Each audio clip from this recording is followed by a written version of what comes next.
Voltei, pessoal, para nossa live. Problemas técnicos acontecem, né? E acontecem quando é ao vivo. Normal, viu, gente? Normal. Vamos lá. Aí, professor Fábio. Problemas técnicos acontecem, viu, gente? É normal, estamos ao vivo. E graças a Deus já resolvemos o probleminha. Vamos começar então a nossa live. Deixa eu ver aqui. Já enviei a solicitação para o professor e nós iremos iniciar, então, a nossa live. Grande Sim, eu professor só. Fábio, Tudo já bom, está eu no acho que eu ar. estou ao contrário. Deixa eu virar a câmera. Pronto, Agora agora sim. sim! Tá vendo? O Instagram Tudo de vez em bom. quando prega essas peças, viu, professor? Então fique tranquilo. Não, eu sou um analfabeto tecnológico, não adianta, né? Então peço desculpas por essa bagunça aqui, mas eu não conseguia encontrar o caminho, tem que instalar, enfim. Mas está É resolvido, graças, isso. Não, né? em todo programa aqui que eu considero esse espaço um programa. Em todo programa ao vivo Sim, sim. acontecem essas coisas. Então, nada fora do normal. Bom, professor, o pessoal está chegando aqui, vamos esperar um pouquinho. O pessoal que Sim, estava antes claro. está voltando agora, que bom. Bem-vindos, Rodrigo, Edu. Tem gente de Valência, olha só, o pessoal está interessado na Nossa. temática, da terrinha da cavalaria. Aham, o programa internacional. Que É um chique. programa internacional. Tem gente até do Líbano aqui que me mandou recado. Espero visitar esse Bom, país maravilhoso quando o Papa Francisco for para lá. Bom, acho que já dá para a gente começar. Temos aqui 13 pessoas na sala e o pessoal vai chegando. Tem gente do Paraná, tem gente de Pernambuco, tem gente de todo canto do Brasil. E o nosso tema realmente é muito interessante hoje. Eu queria já pedir que o professor se apresentasse para vocês e dissesse também qual a sua pesquisa, em que ele é especialista, para que vocês o conheçam melhor, então. Boa noite, professor. boa noite, Mirti. Tudo bom? Primeiro, queria agradecer o convite para bater um papo contigo a respeito da cavalaria, Idade Média, e agradecer a todos que estão assistindo também. E você que recebe sempre gente muito boa nas suas lives, no seu programa, que manja muito mais do que eu, inclusive a respeito da igreja. E o meu tema não é a igreja. A minha pesquisa sempre foi na literatura, né? Eu fiz um mestrado em literatura medieval na PUC aqui de São Paulo, trabalhando com a versão portuguesa da Demanda do Santo Graal, do ciclo arturiano. E nessa pesquisa eu peguei como base o conceito do maravilhoso, né? Os eventos maravilhosos e os sonhos, visões místicas que os cavaleiros têm no decorrer dessa versão, que é do século XIV, em cima de uma versão anterior, perdida do final do século XII e começo do século XIII. E a base foi o conceito de tempo em Santo Agostinho, né? Um pouco sobre as virtudes e os pecados via Tomás de Aquino, e a Ordem de Cavalaria, né, no livro da Ordem de Cavalaria de Raimundo Lúlio, além, claro, da crítica literária propriamente dita. Então eu segui um pouco isso, né, e sempre dando aulas de literatura, e sempre tentando encontrar, mesmo na literatura contemporânea, né, as versões que resgatam a cavalaria. Né? Então é um pouco a minha praia, né? Essa discussão sobre a postura do herói, né? O fundo, eu vou chamar de ideológico, que tem na literatura nesse sentido. É isso mesmo. Até quando nós preparávamos essa live, falávamos um pouco a respeito dela, eu me recordava de uma aula que eu tive com um professor que, inclusive, acabou virando o meu orientador, Sérgio Tanzarella. Ele nos propôs, na época que ele nos ensinou História Antiga, ele é especialista em História Antiga e História Contemporânea, ele nos trouxe uma leitura de um historiador alemão muito famoso, Harnack, que ele é especialista justamente nos eventos ligados aos primeiros cristãos, e ele tem um livro que foi publicado em alemão, e quem cuidou da edição em italiano desse livro foi justamente o meu orientador. Ele vai ficar muito feliz de saber dessa live, inclusive, e do tema dessa live. E faço questão de informá-lo a respeito dela. Que bom. Sim. E ele nos apresentava, então, um livro de Harnack, especificamente, se chamava Milícia Christi. Harnack faz ali uma reflexão maravilhosa sobre as metáforas que eram feitas pelos primeiros cristãos. E a gente pode pegar uma personagem bastante conhecida aqui de nós, que é o apóstolo Paulo, quando ele fala do bom combate, do soldado que luta pela causa de Cristo, do bom combatente, né, que combate o bom combate em nome da fé, pela cruz, sob a cruz de Cristo. E ele vai fazendo uma reflexão a partir disso e diz que quando o império, ou melhor dizendo, quando Constantino transformou a religião cristã em uma religião lícita, ali foi a chave de virada para os próprios cristãos. Da metáfora de um bom combate espiritual, passou-se, então, a vivência na prática, de um combate na prática. Os cristãos começaram a pegarem armas sob o baluarte da cruz, porque a gente sabe que Constantino relatou, ou melhor, Eusébio de Cesareia relatou na sua história eclesiástica que Constantino teria visto a visão da cruz e atribuía a essa visão a vitória sobre Macêncio na Ponte Milvio, em Roma. E quando, mais à frente, 45 anos à frente, Teodósio, o imperador Teodósio, então, declara o cristianismo uma religião de Estado. Aí acontece justamente o contrário. Os cristãos se tornam perseguidores. Os cristãos começam, então, a perseguir aqueles que não faziam parte do séquito de cristãos. E aí ele vai fazendo essa reflexão e todo esse resgate histórico até chegar na época das cruzadas, quando, de fato, essa reflexão em torno da licitude ou não de que um cristão pegasse em armas ou se alistasse no exército ou fizesse parte de uma religião, ela já é inexistente, né? A guerra, ela passa a ser interpretada, inclusive, como um instrumento de paz, por excelência. E o cavaleiro se torna, então, um dos pilares, o símbolo da Idade Média, como nós sabemos. Eu fiz essa introdução histórica, desculpa se eu estou me delongando aqui, professor, mas eu acho que é oportuno trazer essa reflexão, porque as pessoas, elas muitas vezes não conseguem ver a história como um processo. A gente precisa sempre enxergá-la como um processo, não somente como uma sequência de acontecimentos, não é mesmo? E aí surgem, então, as cruzadas, as famosas cruzadas, né? Muita gente não fala, porque hoje, quando as pessoas falam de cruzadas, e muitas pessoas que não têm nenhum interesse de realmente ir às fontes, retratam a cruzada como um evento vitorioso, em que os cristãos obtiveram glórias, derrotaram os muçulmanos, reconquistaram a Terra Santa, e fica por isso mesmo. Ninguém diz, professor, que a única cruzada que teve sucesso foi a primeira. Sim, o resto foi um fracasso. Um fracasso. E só que continua no imaginário popular essa imagem do guerreiro fiel, devoto, fiel à sua donzela, fiel aos seus princípios, penitente, até que isso culmina em quê? Na construção, e aí eu entro na sua área, professor, da literatura de cavalaria, das novelas de cavalaria, que criam, então, essa imagem do grande, né, do grande combatente, não só pela causa cristã, mas pela causa da comuna, pela sua própria terra. E essa idealização, essa romantização do cavaleiro medieval, ela vai sendo, então, cunhada a partir da literatura. Professor, comenta um pouco, então, sobre essa construção literária, falando de uma maneira geral, na Europa, né? A gente sabe que na Espanha, e Península Itálica, França, esse tipo de gênero ele foi bastante difundido. Fala um pouquinho para nós. Milton, você levantou a ideia da metáfora, né, da cruz, né, do combater o bom combate.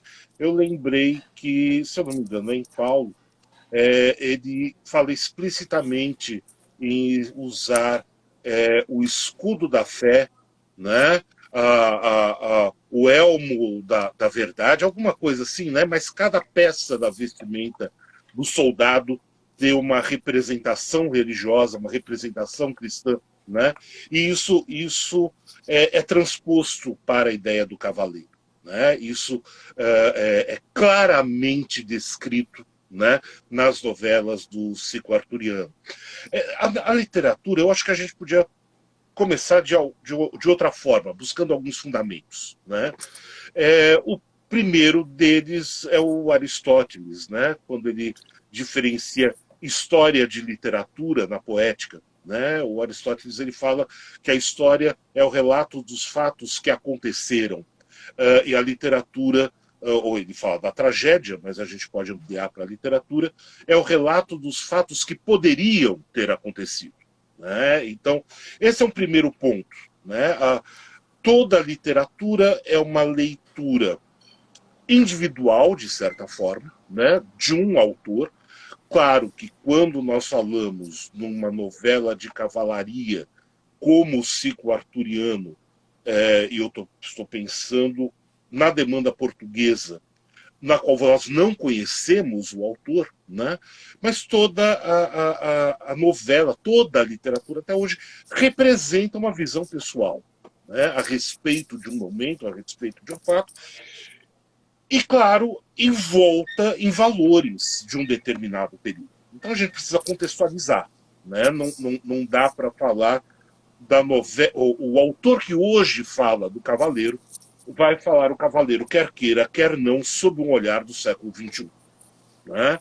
Assim como o historiador que vai fazer uma análise de um determinado período não tem como, né, por mais que ele queira, analisar a Idade Média sob o ponto de vista de um homem medieval ou de uma mulher medieval. Né? Nós não temos como fazer isso, nós não temos esse instrumento. Então esse é um primeiro ponto, né? Diferenciar um pouquinho a história da literatura. O segundo ponto que me preocupa é o conceito de interpretação que se tem, né? Hoje ainda. E nisso eu pego muito Humberto Eco, que é um teórico que eu admiro profundamente, e ele tem alguns conceitos muito legais. O primeiro é o de obra aberta, né? Ou seja, o leitor vê na obra uma série de coisas que nem sempre o autor tinha aquela intenção, mas estão ali de alguma forma. Né? Só que o Humberto Eco fala o seguinte, olha, o autor te possibilita uma interpretação aberta de fatos dentro de limites. O limite do próprio texto. Né? E aí ele lança um outro conceito que é o de interpretação e superinterpretação. Né? A superinterpretação sendo aquela que escapa do contexto interno da narrativa. Né? Então, são cuidados. E eu noto que há uma superinterpretação imensa em relação à Idade Média. Né? Então, esse é um ponto. O segundo ponto que você fala é do romance. Né? E aí, o romance, nós temos dois romances aí. O primeiro é da forma literária, né, de história escrita, né, a narrativa forma romance. E o segundo é o espírito romântico, não por causa da narrativa ficcional, mas do romantismo propriamente dito do século XIX. Né? Então, como se constrói a imagem do cavaleiro que nós vemos hoje em alguns grupos, né, com essa idealização do cavaleiro? Nós temos na Idade Média uma figura do cavaleiro medieval, né, que sai daquela mera aventura militar, né, por necessidade, inclusive. O Jacques Le Goff e o Georges Duby exploram muito isso, né, o herdeiro do rei ou do senhor feudal era só o primogênito, né? E os demais tinham que se virar para conseguir alguma coisa. Então, esses homens se armavam e iam para combates contra os todos para ganhar alguma coisa, né? Seja território, seja resgate por um prisioneiro, alguma coisa assim. E essa possibilidade, a necessidade que eles tinham, né? Até que a igreja percebe que precisa dar um controle a essa balbúrdia que acontece, né, com as várias cavalarias brigando entre si, e ela impõe a ideia do Miles Christi, né, o cavaleiro de Cristo, né, oferecendo ao cavaleiro um papel religioso. Isso muda, né? É a reforma do século XI ou do século X, uma coisa assim. Né? Eu não tenho a localização histórica, você me corrige 11, depois, né? 11, É do 11. século XI, né? Sim. Século XII. 11, Então, 11, essa 11. reforma. 11. Então, essa reforma é feita para manter a paz de Cristo dentro do território europeu. Né? E, claro, logo em seguida surge o movimento de cruzadas. São Bernardo Clairvaux foi o grande divulgador disso, o grande propagandista disso, inclusive. Ele cria o que eu considero um excelente slogan, né, que é o Deus vult, né, Deus quer, e é um slogan, né, mais do que qualquer outra coisa, é um slogan que serve como impulso a essa ideia da guerra como peregrinação. Né? E isso tudo é retratado na novela de cavalaria no período medieval. Né? Para falar um pouquinho do ciclo arturiano, o ciclo arturiano surge com uma primeira referência do nosso amigo Beda, né? O Venerável. É do Venerável. Né? Isso, a história, né, da gente dos Anglos, né, é a primeira referência ao rei Arthur que se tem. Né?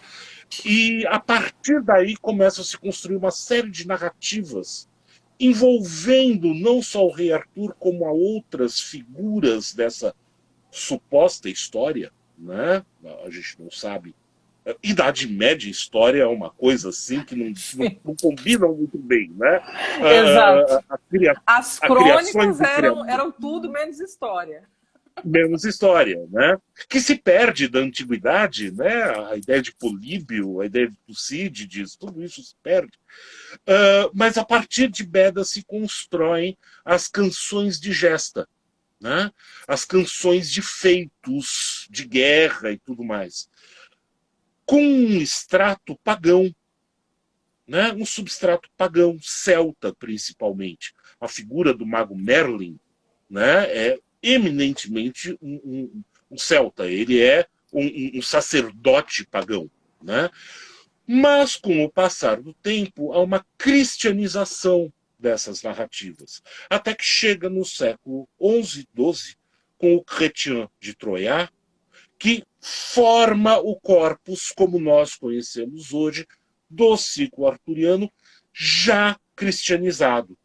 E daí, né, nós temos as várias versões. Né? É muito curioso porque o Troyes ele vai resgatar toda a narrativa desde o Merlin, aí surgem essas narrativas cristãs que são a portuguesa, a italiana, a espanhola, né?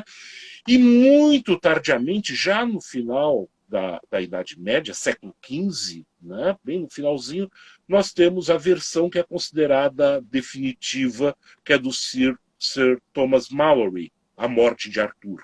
Né? Mas aí nós já temos todos os elementos cristãos. Até o Merlin, que era considerado o filho de um demônio com uma mulher, né? Fala nessas narrativas na figura de Deus. Né? Então, claro, com a passagem do tempo, nós vamos ter representações diferentes das ações desses cavaleiros. É uma coisa muito curiosa, estou falando demais, né? Não, não, não, não. Eu é que vou falar pouquinho, eu quero que o senhor fale mesmo. Há algumas coisas interessantes. A minha ideia, quando eu fiz o meu mestrado, é que a demanda do Graal servia como se fosse uma exempla dos sermões medievais. Aquelas pequenas histórias que os padres incluíam no meio do sermão, cotidianas, né, para ilustrar para o fiel o comportamento, né, que eles deveriam ter. E isso é tão forte, mas tão forte, que a demanda foi utilizada por um cronista do começo do Renascimento, Fernão Lopes, numa crônica de Dom Pedro, do rei Dom Pedro, se eu não me engano, e aí ele é um historiador já mais próximo do que nós chamamos de historiadores, no qual ele relata que a demanda do Santo Grau, na versão portuguesa, era lida em voz alta para os soldados antes da batalha, né? Para inspirar coragem em determinado comportamento ético, moral, enfim. Né? E a outra coisa, por exemplo, que dentro da demanda portuguesa nós temos símbolos muito fortes. A personagem central da demanda é o Sir Galahad, né? Que é filho de Lancelot, né? Com a filha do rei Peles, sendo o rei Peles descendente direto de José de Arimateia. Oh. E lá no tempo de Cristo, né, José de Arimateia toma o cálice sagrado, o cálice da última ceia, o grau, e teria recolhido, né, um pouco do sangue de Cristo na cruz, que pingava da cruz, e vira o guardião desse cálice. Essa é narrativa puramente ficcional. Né? José de Arimateia e seu filho, que é primo de Cristo, né? Então, da casa de Davi, né? Ele é preso junto com seu filho Josefes, e acontece uma coisa exatamente igual à prisão, a histórias da prisão de Paulo, né? Que ele está preso, de repente abrem-se as portas da prisão com uma grande luz e ele é encaminhado para fora, de Pedro, né? De Pedro, né? Ele é encaminhado para fora sem os guardas perceberem, né? E aí o José de Arimateia vai para a Bretanha, né? E lá ele constrói um castelo misterioso, onde está o cálice sagrado e a lança de Longino pingando sangue constantemente. E aí esse rei Pérez tem uma descendência, o último descendente, José de Arimateia tem uma descendente, o último é o rei Pérez, que tem uma filha chamada Armida, que tem um caso com Lancelot do lado, e tem um filho, né, chamado Galahad. Né? Olha só. Ou seja, Galahad, ele é filho de um cavaleiro de linhagem nobre, Lancelot, e só se é cavaleiro se tiver linhagem nobre. Então, 99,9% dos nossos desejosos a serem cruzados de hoje não chegariam, né, nem a amarrar os arreios dos cavalos, né, com um descendente direto, né, de José de Arimateia, ou seja, ele é parente direto de Cristo. Né? Há uma força simbólica imensa que se coloca sobre Galahad, que é o puro dos puros. Galahad será o novo Cristo na versão portuguesa da demanda. Né? Ele assume um papel do novo Cristo. Esse é um aspecto simbólico. Outro aspecto simbólico é que dos 150 cavaleiros da Távola Redonda, 12 apenas conseguem enxergar o Santo Graal. Né? 12 enxergam e comungam com o Santo Graal, uma missa dirigida por Galahad, e só 3 tocam no Graal. Então você tem outra coisa. Os 12 cavaleiros, os 12 apóstolos, os 3 cavaleiros que chegam, Galahad, Bors e Perceval, né? Pai, Filho e Espírito Santo. Né?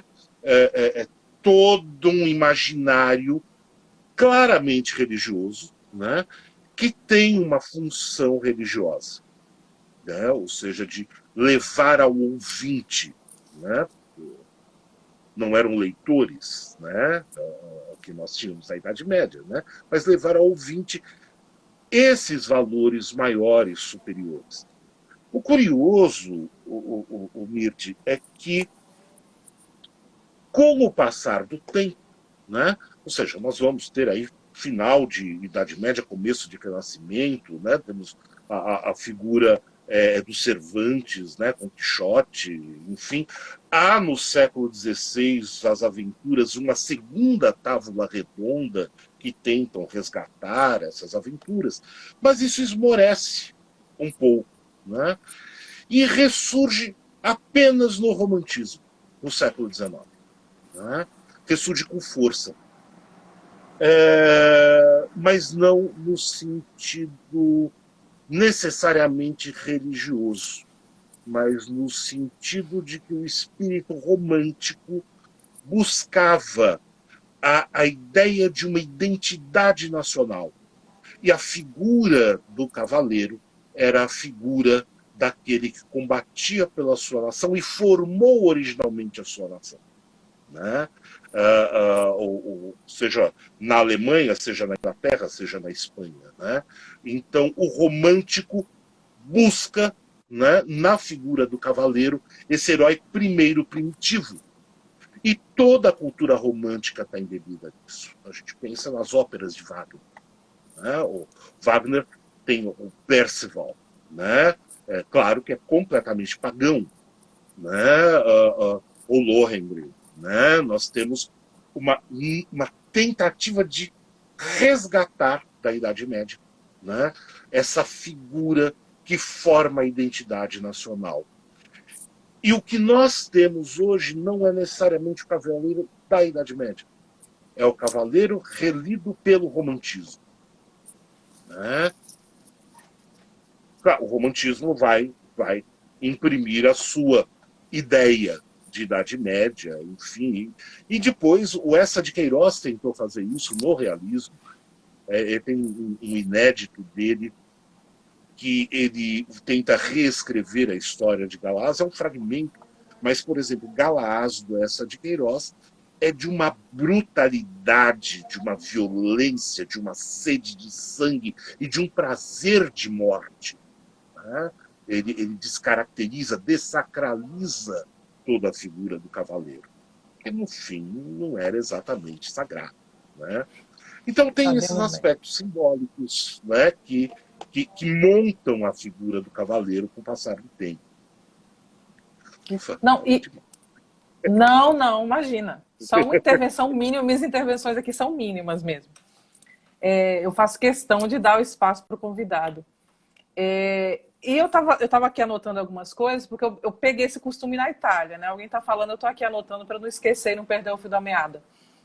E você falava a respeito do sangue, né, que cai da lança de São Longuinho. Inclusive, na Itália, tem uma igreja que preserva a relíquia da terra onde caiu esse sangue. Olha na só. Cidade de Mantova. Tem uma igreja que foi construída em torno dessa relíquia. Então, só para vocês terem uma noção de como São Longuinho ele faz sucesso aí em várias partes da Europa. Acabou repercutindo. Tudo de São Longuinho, praticamente na Itália, existe. Existe sempre alguma coisa de São Longuinho. É impressionante. Mas, e outra coisa também, a gente falando sobre esse imaginário do cavaleiro medieval, eu até observo nas redes, principalmente nos últimos 5 anos, as pessoas que fazem questão de idealizar, de romantizar mesmo essa figura, em especial a figura do cavaleiro cruzado. Mas, e quando você vê essa idealização exagerada, a gente chega à conclusão que a pessoa tem um conhecimento histórico e literário mínimo para chegar a esse tipo de exaltação.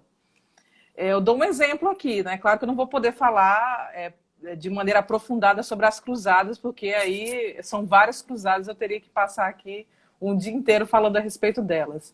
Mas, por exemplo, ninguém conta que as cruzadas que inicialmente foram iniciadas para justamente retomarem a Terra Santa, depois se transformaram em expedições que visavam a expansão territorial e a expansão comercial. Aliás, o que seria de fato algo que satisfaria os interesses da igreja, acabou satisfazendo os interesses de grupos restritos, né? E aí nós temos aí a Ordem dos Templários e tantas outras ordens cavalarescas que surgem nesse período. Ninguém conta, por exemplo, que em uma das cruzadas, os cavaleiros se aliaram aos muçulmanos e mataram cristãos. Então, para vocês terem uma noção, aí sempre tem aquela ideia, né? Eu preciso ser o cavaleiro cruzado que vai salvar o Ocidente, que vai salvar... Para a gente que tem fé, se não fosse Deus que tivesse feito uma mínima intervenção, eles teriam feito o contrário, teriam destruído o Ocidente, na verdade. Então, e tantas coisas, fora a crueldade, a selvageria, que eram próprias desses cavaleiros que, só para dar um exemplo aqui, que arrancavam os corações dos seus inimigos e expunham em praça pública, nos grandes espaços públicos. Então, eu fiz toda essa introdução aqui, mas eu não quero me delongar muito, e eu queria ver com o senhor isso, professor. De certa maneira, a novela de cavalaria, ela surge também para addomesticar esses selvagens? Eu não sei se para domesticá-los, né? Eu acho que ela não. Aí é que tá. Isso aqui é um risco falar, né? Porque nós não temos nenhum documento de época, inclusive, que fale qual o papel, né, da novela de cavalaria voltado para os soldados. Quando eu citei o Fernão Lopes, por exemplo, né, na crônica de Dom João, que fala que a demanda do grau era lida para os soldados, né? E os soldados portugueses vão lutar contra os mouros, por exemplo, numa determinada batalha, e eles são muito temerosos, são 10 mil soldados portugueses contra 100 mil mouros, né? E o rei está, será que dá? Né? Será que a coisa rola? Né? E um dos seus assessores diz o seguinte: olha, você não tem que se preocupar com isso. Né? Aqui nós temos fulano de tal que é tão valoroso quanto Sir Lancelot. Né? Cicrano é tão forte quanto o Sir Queca. Né? O senhor mesmo é tão, tem tanta virtude quanto o Sir Bors, né? Eu valho como ser não sei das quantas, né? Então, no imaginário deles, essas personagens, segundo Fernão Lopes, estava muito presente. E aí ele diz que com essa coragem que lhes foi embutida por esse exemplo, eles vão e derrotam os mouros, enfim, no território português. Eu não sei exatamente se também se serve como um incentivo geral ou para tentar apaziguar o espírito de violência. Né? Na demanda, nas novelas de cavalaria, aqueles que são muito violentos são os opositores que não têm fé, né? Ou que rompem com a fé de alguma forma. Então, o grande vilão da demanda portuguesa é o rei Mars da Cornualha. Né? O rei Mars é de outra narrativa que foi embutida na versão portuguesa, que é do Tristão e Isolda. Né? Mas o rei Mars é o traidor. E tem um grupo de cavaleiros da própria Távola Redonda que é impedido de partir em busca do Graal. Né? Há um monge branco que diz que eles não devem partir, porque senão matariam muitos companheiros, e eles saem às escondidas antes, né, para poder participar da demanda, e efetivamente matam vários. Ou seja, aquele que perde a fé é o violento. Né? Mas você falou uma coisa sobre, primeiro, a violência dos próprios cruzados. Nós estamos aqui falando de uma leitura europeia da literatura, né? Com uma visão europeia da literatura. Mas existem crônicas, tanto judaicas quanto islâmicas, do período das Cruzadas, né? Contemporâneas das Cruzadas. E as descrições que esses cronistas fazem são das coisas mais terríveis de se ler. Né?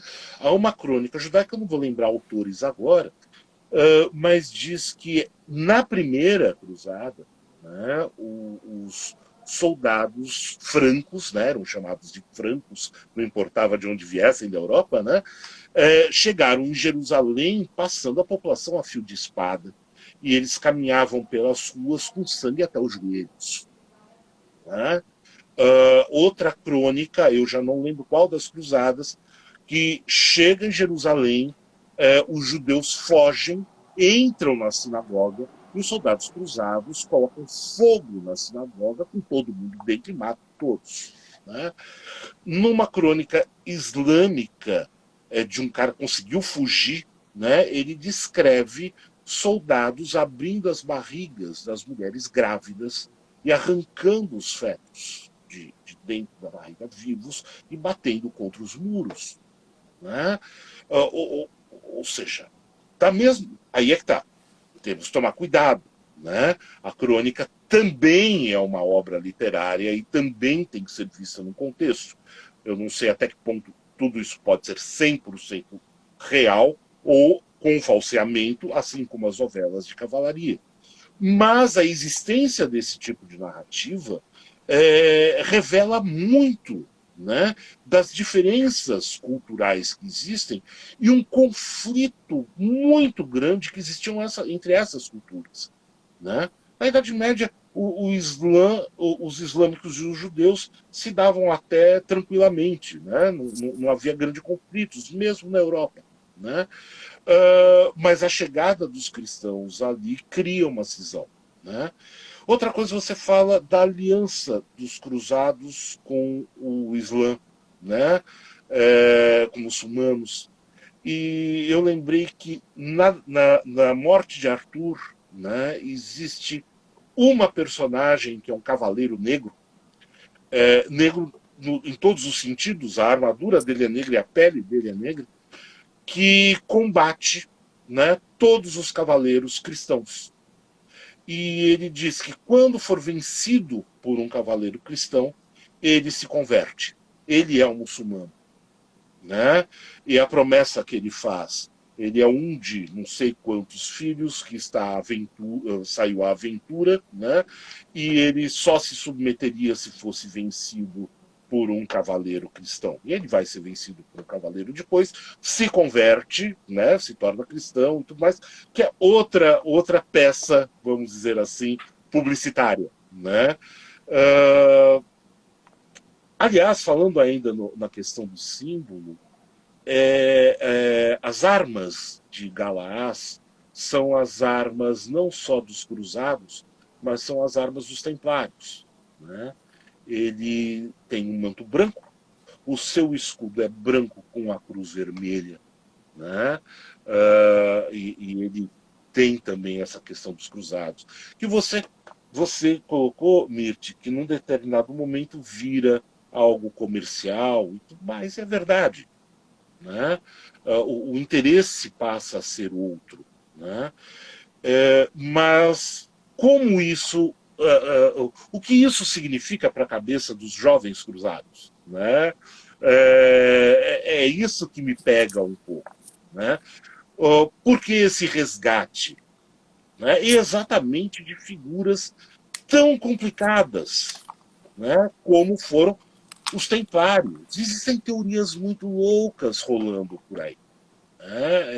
Tem uma teoria, por exemplo, que os cruzados teriam conquistado os tesouros do Templo de Salomão, né? E inclusive com mapas que indicavam o caminho para o Brasil, porque Salomão Nossa, teria estado no Brasil, né? meu É, Deus. Salomão teria estado aqui, ou pelo menos os seus representantes, tal, e todo esse tesouro, né, riquíssimos, que teria sido apropriado pelo rei de França quando ele acaba, né, junto com o Papa, com a ordem templária, né, todo esse tesouro iria para Portugal, porque o rei de Portugal não devolve, e é um fato histórico, não devolve as terras para a igreja, né? O rei de Portugal diz o seguinte: olha, eu cedi as terras, né? As terras são minhas, mas eu vou fundar uma outra ordem e ceder essas terras para essa nova ordem, a Ordem de Cristo. E essa Ordem de Cristo, que teria sido, né, a responsável pela escola de Sagres de navegação, que prepararia as grandes navegações, a descoberta do Brasil. Aí eles colocam uma baita salada curiosíssima, que a chegada ao Brasil seria o cumprimento do Quinto Império, né? A Nossa. formação do Império do Espírito Santo. Tem o pessoal fazendo cursos e mais cursos a respeito disso. na internet, tentando resgatar exatamente este valor da honra da cavalaria para formar um Estado sob a égide do Espírito Santo. Né? E esse Estado seria o Estado brasileiro. Eu fico assim alucinado quando eu vejo isso, né? Porque primeiro não é original, né? Eles bebem isso num sujeito chamado Pinharanda Gomes, que foi um professor português do começo do século XX, que tem uma obra que trata disso tudo, dessas ideias meio milaborantes, que não é considerado a sério em nenhum lugar do mundo, né? Mas eles vão beber em coisas pseudomísticas, né? Ou então em teorias um pouco conspiratórias que alimentam um desejo espiritual que no fim existe mesmo, né? Uma ânsia de identidade, talvez. Né? Só que, como a gente conversou um pouco antes, um resgate da cristandade, né? Um resgate da cristandade em si. Que nunca existiu. Né? Esse negócio chamado cristandade nunca existiu, nem na Idade Média. Né? A cristandade não existiu. Existiu uma determinada força de Estado vinculada à Igreja, né? Claro, o Sacro Império, né? Mas a cristandade com um valor moral que se expandia a todos, não, isso nunca foi fato. Né? E aí, quando dizem vamos resgatar a cristandade, ou vamos resgatar a alta cultura, que é outra fórmula, fala, que é alta cultura? Né? É alta cultura da literatura? Tá bom. A gente não pode esquecer que uma novela de cavalaria era uma novela popular. Nós não podemos esquecer que uma figura como Machado de Assis, por exemplo, que é de altíssima cultura, de altíssimo nível, escrevia para jornais. Né? Todos os seus livros foram escritos para um leitor, uma parcela mínima da população, né? Nos jornais, porque acompanhavam os folhetins. Né? Então não era uma coisa assim. Então, depois se tornou, né, um representante de alta cultura. Mas a alta cultura ela se faz no cotidiano e não no resgate de modelos do passado. É a ideia de resgatar uma era do ouro na qual tudo é melhor, tudo é mais elevado, mais fantástico, né? mais valoroso, né? Porque aquilo lá é um padrão ou um modelo que me satisfaz. Eu gostaria de ser assim. A gente vê até o pessoal se travestindo de cavaleiro medieval, né? Fazendo como chama aquela coisa que a garotada faz com os desenhos japoneses? Mangá? Que se vestem como personagem. Cosplay. Cosplay, sim. Obrigado. A Su tá aqui ao lado, ela é a minha memória externa. Memória externa, um HD externo. É um HD externo. Né? Faz o cosplay, né? Porque é impossível. Não se resgata o passado. Sim. Não tem como resgatar esse passado. Ainda bem, porque ao meu ver, o que nós devemos fazer é olhar para esse passado, ver o que esse passado nos diz hoje, né? E, a partir disso, tentar fazer alguma coisa boa para frente. Né? Ler a Idade Média é uma delícia. Né? No entanto, nós temos que entender que aquilo lá, que as pessoas não flutuavam a 2 metros do chão em Paris, né? E que você andando na rua não ia encontrar com São Tomás de Aquino batendo papo. Né? Não, São Tomás de Aquino foi um. Todos os outros estavam no botequim, né? Escrevendo canção de sacanagem. Né? Os goliardos estavam cantando as prostitutas, os jogos, né? A sorte, o destino. Essa é a Idade Média. A Idade Média de São Tomás de Aquino, a Idade Média de São Boaventura, né? Essas figuras são uma parte da Idade Média que se fixa como teologia, né? Mas a Idade Média mesmo é a cantiga do botequim, né? Eles cantando ó fortuna, né? O que é que eu fiz, que vida miserável, e estão lá bebendo, nada muito diferente das universidades de hoje, diga-se, né? Né? Mas enfim, então é um extrato mental muito curioso, né, de idealização, que é romântico, né? A idealização do mundo é puramente romântico. E eles não percebem. É romântico e é uma coisa que odeiam. É revolucionário. Revolucionário no pior sentido. Né? É a ideia de construir um mundo ideal utópico, né? Que surge com os movimentos revolucionários do século XIX. Marxismo, inclusive. Né? Interessante. Desculpa, professor. Não, não. Interessante falar sobre essa cristandade que nunca existiu. Eu me lembrei de dois fatos aqui. Por exemplo, o Papa Adriano, quando ele se alia a Carlos Magno, porque ele não tinha outra saída. O papado, naquela época, estava completamente enfraquecido. E nós temos mais à frente o caso do Papa Inocêncio, que leva um bufete na cara de Filipe Belo. Então, assim, era uma figura completamente, embora exercesse uma certa influência, porque tinha ali os estados pontifícios, de qualquer maneira consagrava o imperador do Sacro Romano Império, mas o Papa ele era considerado uma figura marginal, ele não tinha essa voz toda. Então, as pessoas querem resgatar, na verdade, como o senhor mesmo disse, uma visão romântica dessa história que nunca existiu. E até os próprios historiadores acabam pecando nisso, trazendo aquela ideia do Papa que domina tudo e a todos na Idade Média. Não é bem assim. Inclusive, o Papa não tinha nem morada fixa. O papado, na Idade Média e no Renascimento, estava nas mãos das grandes famílias romanas. Então, nós temos aí um urbano da vida que constrói a Basílica de São Pedro, que era filho de uma família muito influente, membro de uma família muito influente, e assim tantas outras. Alessandro VII, que tinha toda aquela parceria com os reis da Espanha que estavam no auge e conseguiu chegar ao papado, era assim. Então, o Papa sempre tinha que... era o cabide, né?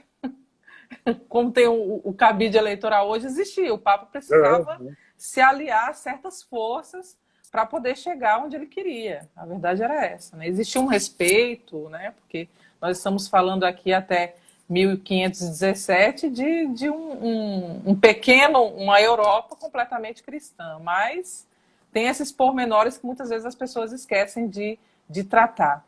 E aí, professor, só fiz esse acréscimo, mas falando um pouquinho do Cervantes, quando ele trata de Dom Quixote, ele quis bagunçar um pouquinho aí o coreto das novelas de cavalaria, como foi isso?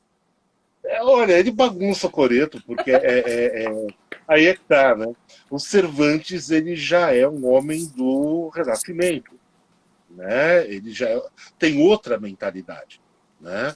Aliás, não só o Cervantes, mas um pouco antes nós já encontramos algumas mudanças na visão da figura do cavaleiro e tal, porque a partir do humanismo, né, ou seja, finalzinho de Idade Média, o olhar começa a centrar no homem, né?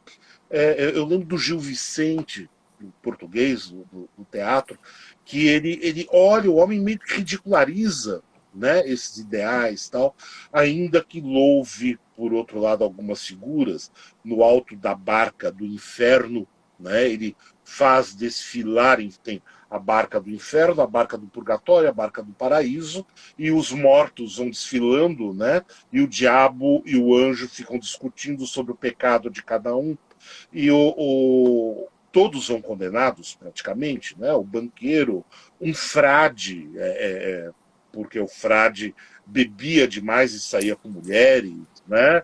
E outras figuras ali que cometiam grandes pecados. As classes mais elevadas são condenadas. Só duas figuras são salvas. Uma são exatamente os cruzados, né? O Gil Vicente salva, né? E o bobo da corte, o mais humilde dos humildes, né? O menos importante na sociedade, que tem uma morte estúpida, né? Ele morre de samicas de cagamerdeira, né? Ele morre de diarreia, né? E ele é salvo porque, apesar de cheio de erros e cheio de pecados, né? E tudo mais, ele é extremamente humilde, né? E o Cervantes, como homem do Renascimento, ele faz uma grande sátira, né, ao espírito medieval, primeiro. Né? O Cervantes enlouquece, o Cervantes, Quixote enlouquece de tanto ler as novelas de cavalaria, né? E os amigos do Quixote vão até a casa dele, vê aqueles vários volumes e vão folheando. Não, esse não presta, e colocam no fogo, né? Queimam, salvam 2 ou 3 palmeirinhos da terra e mais uns 2 que eles consideram com um valor moral mais elevado. Só que o Quixote, ele faz o quê? Ele quer viver naqueles ideais. Então ele pega o seu velho pangaré, o Rocinante, o próprio nome, né? Que é um rocinho, um cavalo velho, pega uma armadura antiga com uma lança meio enferrujada, uma espada enferrujada, uma bacia quebrada, como é, né? E pega um pobre imbecil, como um imbecil no sentido puro, né? De ingênuo, como Sancho Panza, né? Para acompanhar. O Sancho Panza é um pouco grilo falante, inclusive, do Quixote, né? Mas ele se ferra inteiro em troca da promessa de ser governador de uma ilha. Então, há uma sátira à novela de cavalaria, porque ainda era esse espírito que moldava certo comportamento. A gente não pode esquecer que Cervantes foi um militar, né? Ele foi um soldado, ele foi um guerreiro, né? E ele vê isso à sua volta, né? E quando ele perde o braço, se eu não me engano, né? Que ele resolve escrever as aventuras do Dom Quixote, ridicularizando todos esses valores. De ver na realidade, a partir da sua mente completamente deturpada, né? Os seres fantasiosos que ele acha que deve combater. Os moinhos de vento são gigantes, né? Aquele grupo de ovelhas sendo tocadas na estrada, né? pelo camponês, ele vê um imenso exército inimigo, ele avança com tudo sobre as ovelhas, com a sua lança, né? Para ajustar contra elas. Ele acredita no seu imaginário, né? Que é outro problema sério. Eu acho que a gente pode fazer uma relação com hoje, né? Porque a literatura também é o seguinte: ou ela tem um valor atual nosso hoje, ou ela não serve, né?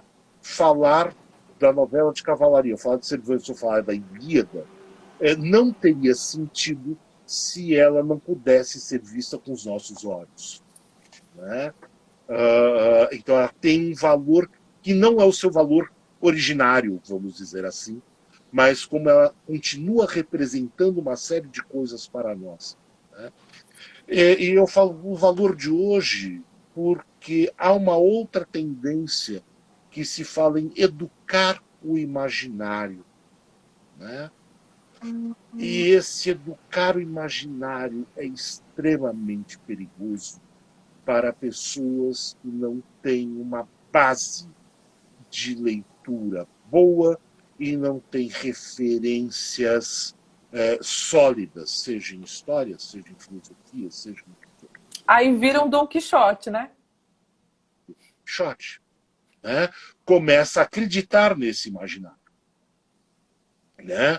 Começa a olhar para essas coisas e falar: essas coisas são verdadeiras. né?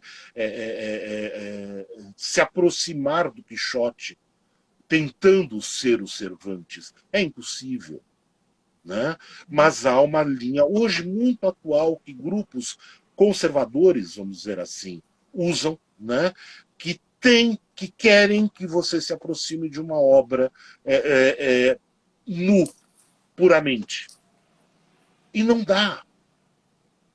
Você não lê o Quixote hoje como o vizinho do Cervantes leria. E mesmo se você fosse o vizinho do Cervantes, você não leria o Quixote puro, porque você já é o vizinho do Cervantes. Né? E mesmo Não assim, tem para como. lê-lo hoje, você precisa dos instrumentos para isso. Precisa dos instrumentos, e mesmo que não se tenha os instrumentos teóricos, por exemplo, todas as críticas feitas ao Quixote, mesmo que não tenha isso, todo mundo já teve algum tipo de referência do Don Quixote.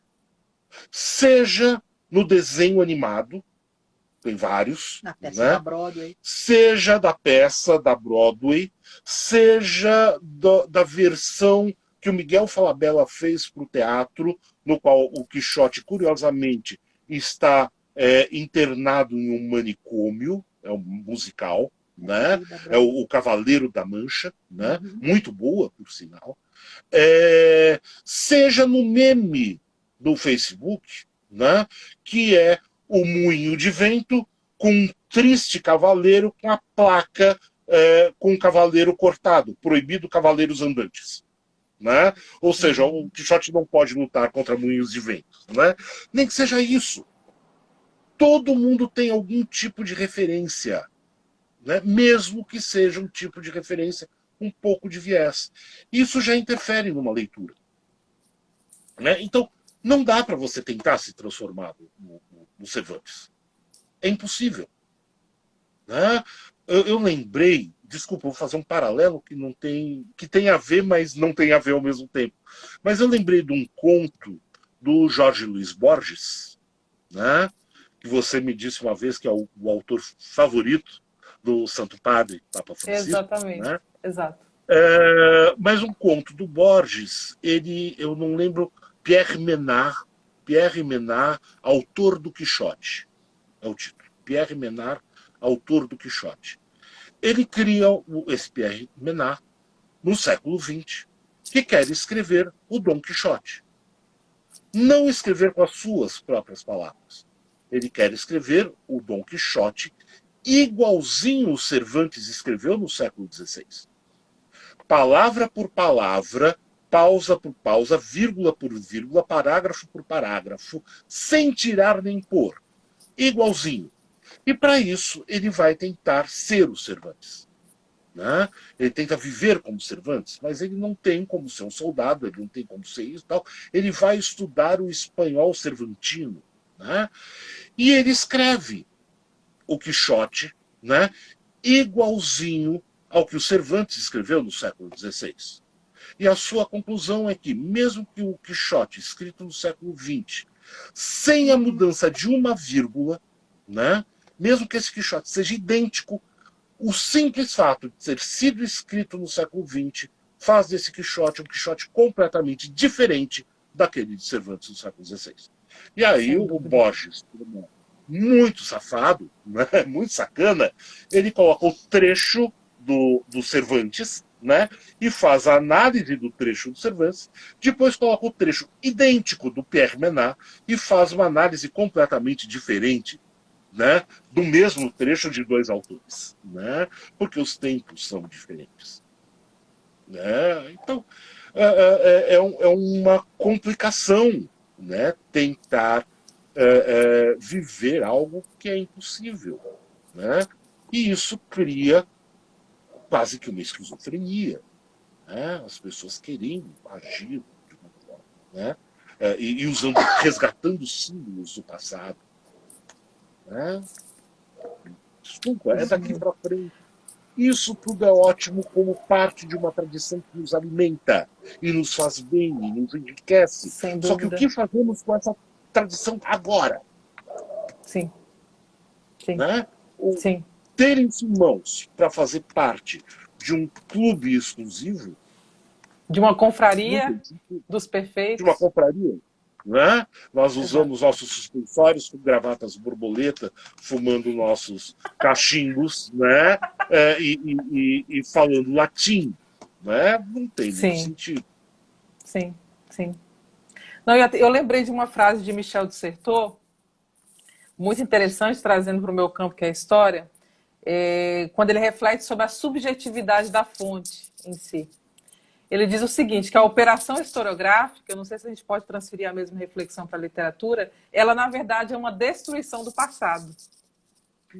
Justamente porque você nunca vai conseguir captar o que o autor daquela fonte original, daquela fonte primária, captou. Você vai ver aquilo com os olhos do presente. Muito interessante essa reflexão. Então, na verdade, essas pessoas, em vez de resgatarem um passado, eles estão, na verdade, destruindo esse passado. Né? Querendo criar um presente com cara de passado, e isso nunca vai ser possível, como o senhor muito bem refletiu. E me preocupa ver que esses grupos eles estão se baseando. A gente pode aqui trazer um tema recente, que é a questão da recente decisão do Papa em relação ao rito tridentino. As pessoas, as fontes, para ter uma noção, as fontes, para começar, as fontes do Concílio de Trento, elas estão até hoje todas em latim. A maior parte das fontes, as atas, por exemplo, do concílio, elas estão em latim. Algumas dessas pessoas foram lá investigar em latim o que realmente foi proposto, o que realmente foi dito, captou realmente o espírito da época, entendeu qual foi a proposta daquilo. Então, é muito complicado e essa reflexão do senhor me abre um leque, porque realmente fruto dessa romantização do século XIX e que vai criando raízes e vai repercutindo ao longo do século XXI, e de pessoas muito jovens que não têm nem mesmo uma capacidade técnica para fazê-lo. É triste ver um jovem de 19 anos que está idealizando uma Idade Média, um passado, sendo que ele nem tem ainda uma base teórica para fazer isso. Mas, Virti, isso é cultura pop. Acabei de falar isso. Né? Isso é cultura pop. Com licença, eu fui invadido aqui por uma gata. Desculpe. Mas isso é cultura pop. Né? Porque a partir do romance romântico do século XIX, que busca essa idealização da origem do Estado, e olha só que coisa louca. Né? Eu vou lembrar aqui do Ivanhoé, de Sir Walter Scott, né? Que pega exatamente isso, e um segundo que é do Alexandre Herculano, que foi historiador, inclusive, e romancista, que é Eurico o Presbítero, né? Que resgatam essa Idade Média no século XIX, romântica do grande herói, etc, etc, etc. No entanto, aqui no Brasil, nós tivemos o mesmo movimento no século XIX, de um resgate de uma origem de Estado nacional, né, com seus mitos fundadores. Só que o escritor brasileiro sabia, né, o José de Alencar, sabia que nós não tínhamos cavaleiros medievais. Quem é o nosso herói? Ele vai buscar o herói autóctone nacional, que é o indígena, sim. E aí você pega o Guarani, por exemplo, você tem uma figura como Peri, né, que é ele inteiro um cavaleiro com valores, aspas, medievais, romântico-medievais, vamos dizer assim, ou medievo-romântico, se preferir. Né? Mas ele é o protótipo, né, só que é um índio. Agora você pega o pessoal que idealiza a Idade Média, ele quer usar armadura, mas não quer usar tanga. Sim. Sim. Né? Ele quer a espada e o escudo, mas não o arco e flecha e o tacape. Né? Sim, ele quer partir na grande nau, sentido a Terra Santa, mas a piroga não. Né? Sim, aí eu falo assim, cara, até o deslocamento da própria realidade cultural, até a própria realidade cultural é deslocada. Né? Então isso vira uma coisa, como eu já disse, meio esquizofrênica. Só que do romantismo, isso chega ao cinema. Né? E quando eu falo é arte pop, a base deles é o romântico via arte pop, é a arte do cinema, é a arte do, de Robin Hood, né? Do cinema, não da narrativa do Robin Hood, da própria demanda do Graal e do ciclo arturiano a partir das várias leituras cinematográficas imensas, né? Algumas muito boas, como Excalibur, que consegue ser um bocado fiel ao Mallory, né? É uma excelente adaptação, mas bastante paganizada, né? Ou então algumas muito ruins, como uma versão do Rei Arthur, onde colocam uma Guinevere toda tatuada que luta aos lados dos cavaleiros, né? Sim, Que não tem sim. nada a ver com isso, né? Ou minisséries, que virou outra febre, né? Eu sei que tem uma que pega os Cavaleiros Templários, alguma coisa assim. Eu assisti 2 episódios e desisti, eu não tenho muita paciência. Eu falo, não, isso está muito chato. Aí eu acabo largando. Mas é essa figura da arte pop, né? Do quadrinho, da HQ. Sim, sim. O, Muito o interessante. super-herói, e isso não sou eu que falo, mas é Humberto Eco que fala, né? Que foi também um semiólogo e foi um crítico de arte, de cultura popular, inclusive. Humberto Eco cria essa relação. Olha, a figura do super-herói, a figura do super-homem, do homem de ferro ainda por cima, né?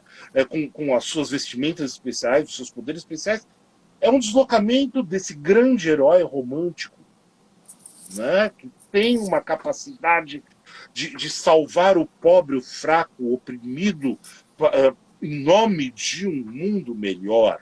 Né? E A aí a retórica é sempre a versão. mesma. Sim, Porque, na verdade, nós ansiamos por um herói.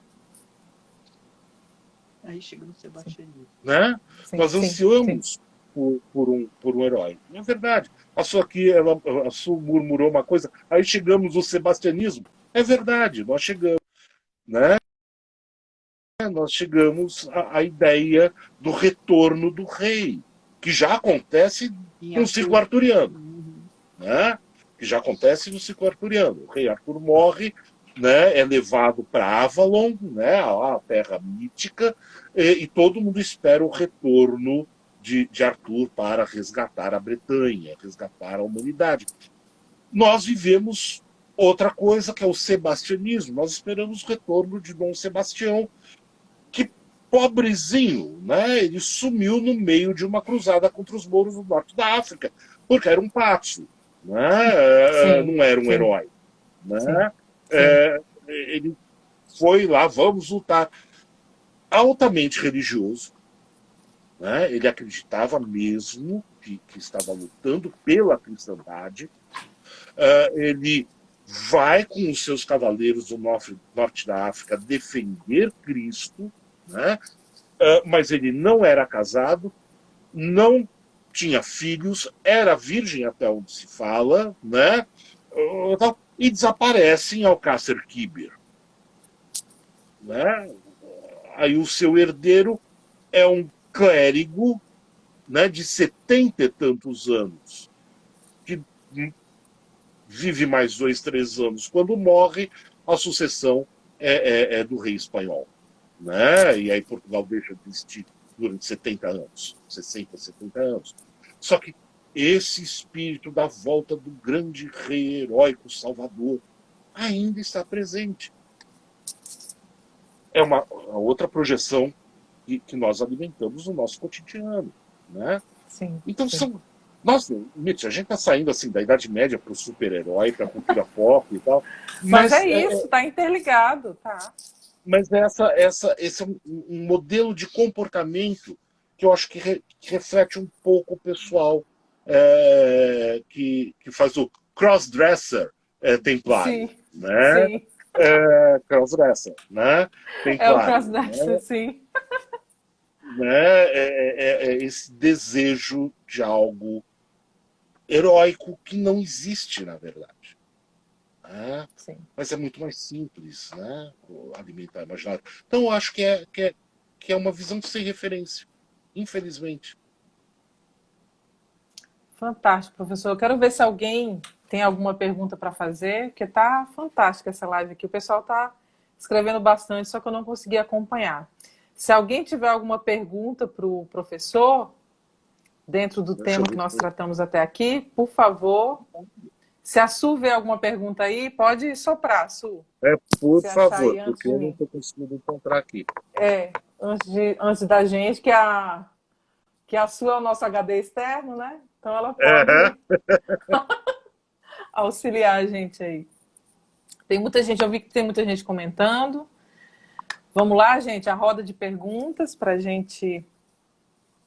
Aí, a Su Fiquem à falou, ó, vontade. por enquanto Se a não vi gente puder perguntas. responder. O Bruno Jordano, nome bem sugestivo, hein, Bruno? Opa, Conheço ele. Bruno Jordano é ótimo. Eu tomaria muito cuidado, Bruno. Pois é. Só não troca a posição aí, Jordano Bruno, senão dá problema para É, você. Mas ele é fonoaudiólogo, um ótimo fonoaudiólogo, por sinal. Ele me atendeu um tempo. Bem-vindo aqui à nossa live. Ó, pediram um livro de referência, algumas pessoas. O Renan está lembrando aqui para gente. Ele pergunta se há alguma olha, ligação da maçonaria com a cavalaria. Isso a gente precisa de uma live só para explicar essa relação. desculpa falar, mas isso entra Sim. em outro processo que é das sociedades secretas e teorias Exato. conspiratórias. Ou seja, eu não conheço exatamente isso, mas criou-se uma história da Ordem Templária junto com os maçons, né? Que está um pouco Isso naquele mesmo. espírito da expansão. Eu não saberia dizer. Sobre referências, só para dar a resposta, a gente tem algumas coisas legais, vou aproveitar que está em mãos e pertinho. Sobre da demanda do Graal, do ciclo de cavalaria, tem algumas edições, né? Tem uma que é de 1944, preparada pelo padre Augusto Mani, né? São 3 volumes, da demanda do Santo Graal, a versão portuguesa. São 2 volumes de narrativa e um de glossário. Ele é inteirinho em galego-português, né? Uau. Mas há edições mais recentes. O professor Heitor Megali tem essa versão da demanda do Santo Graal, pela T.A. Queiroz, falecida T.A. Queiroz. Essa já é num português adaptado, né, para o português contemporâneo, mas é a íntegra da novela. E tem uma terceira edição que é do Instituto da Biblioteca Nacional de Lisboa, né? Outra referência sobre o Graal, propriamente dito, tem esse livro que eu acho bem legal, do Richard Barber, O Santo Graal. Uau. Né? O Santo Graal é a história de uma lenda que pega desde o surgimento da ideia do Graal, mas a gente tem que pensar também o seguinte, como nós falamos no começo, cada adaptação está embebida das suas referências, né? A versão alemã, por exemplo, do ciclo arturiano, que é o Perceval, não tem o cálice de Cristo. O Graal é uma pedra com um núcleo vermelho que cai do céu junto com a queda de Lúcifer, né? Então você tem uma outra pegada, um pouco mais esotérica na versão alemã, né, do Parzival. O Parzival é bem difícil de encontrar, né?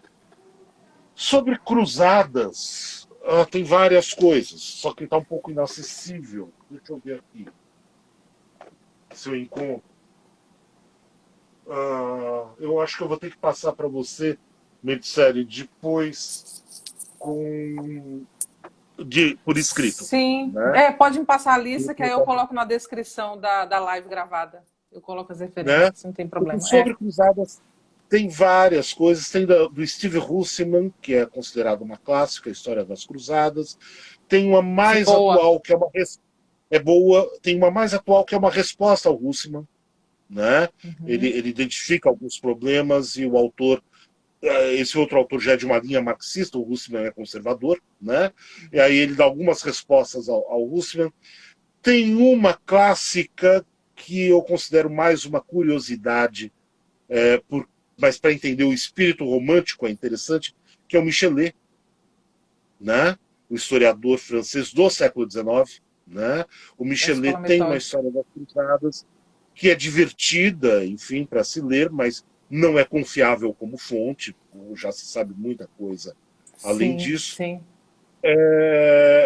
Há um livro intitulado As Cruzadas Vistas, pelos Árabes, né? que vai relatar como as cruzadas foram vistas pelo Islã. Há uma coletânea da EDUSP de crônicas judaicas sobre as cruzadas. Né? Ou seja, o material é muito grande, muito vasto. Né? Sim, tem muita coisa. Muito. E a mais recente, a edição mais recente que nós temos é A Morte de Arthur. Né? Essa foi lançada esse ano, né? Do Sir Thomas Malory. Né? São 2 volumes, que tem toda a morte de Arthur aqui. Essa é do século XV, né? Mas num português adaptado, enfim. Né? Então é o seguinte, o Sir Thomas Malory é seguríssimo para conhecer toda a história, toda a narrativa. Né? A versão portuguesa, essas edições aqui, encontra-se em sebo com facilidade. Não sei se está barato, caro, né? Eu realmente não sei. Tem uma pergunta do Renan. O Renan... Os livros do Daniel Hobbes são bons? Aí isso é com a Metzeles. História da igreja, né? Daniel Hobbes, muita gente me pergunta por que, principalmente os grupos conservadores, estão difundindo no Brasil esse manual. Eu tiro pela minha experiência que a minha formação ela é italiana. O Daniel Hobbes sequer é citado na Itália. Então, ele não é um autor de referência para a história da igreja. Porque existem já leituras que, digamos, o superaram já. Ele é um filho da escola metódica. Então, uma pessoa que vai focar somente na fonte escrita e não vai querer saber do contexto social, político, econômico. E aí a gente já vai mais à frente ter manuais que vão contemplar todas essas áreas, né? Que aí surge a escola de análise, a escola marxista, que vão oferecer uma contribuição interessante para reflexão em se tratando de história da igreja. Então, assim, eu sei que ele é um erudito, Daniel Hobbes, é uma obra monumental, mas que está presa a essas limitações técnicas. Só isso. Alberigo, fantástico, especialista no Concílio Vaticano II, da Escola de Bolonha. É uma referência, é uma boa referência. O Daniel Hobbes, eu estou lendo agora, por esses dias, a biografia do Eric Hobsbawm, né? E ele teve uns entraves com o Daniel Hobbes, ele tiveram algumas briguinhas interessantes. Né? O Hobbes tentava impedir o Hobsbawm de algumas coisas, eles não se davam muito bem. Sim, não, mas é isso, sim. Estudei com o Ney de Souza, que é um autor. Eu estou com o manual dele para analisar, inclusive, o professor Ney da PUC, é uma pessoa que citou. Não conheço, não li, porque a minha tese ela foca também na historiografia religiosa produzida no Brasil. Não cheguei ainda no Ney, mas então não. Mas com certeza, ele se formou na Gregoriana, então eu tenho que puxar a sardinha para o meu lado, né? Ele foi formado na Gregoriana.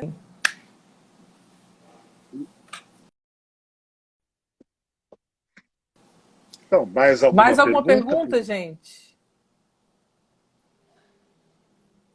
Acho que não, o povo está meio acanhado hoje, professor, mas com certeza, depois que nós colocarmos no ar a live gravada, as perguntas vão surgir por ali. E eu quero, então, deixar esse espaço para o senhor fazer a divulgação do seu canal, para que as pessoas continuem te Bom, acompanhando. bom, primeiro eu quero agradecer, né, a chance de bater esse papo um pouco louco, né, e tudo mais, mas eu prefiro muito mais essa coisa mais aberta, né, do que perguntas pré-estabelecidas, Sim, fechadinhas, e fica aquela coisa muito formal, né?